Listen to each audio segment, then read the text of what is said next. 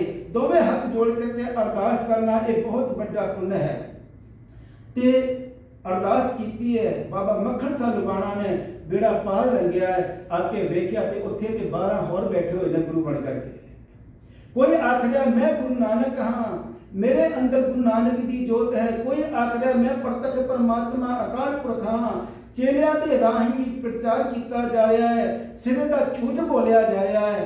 ते जदों अखीर विच बाबा मक्खन शाह लुबाने ने गुरु के दर्शन किए, निहाल होया है, कोठे ते चढ़ के होका दिता है, गुरु लाधो रे, गुरु लाधो रे।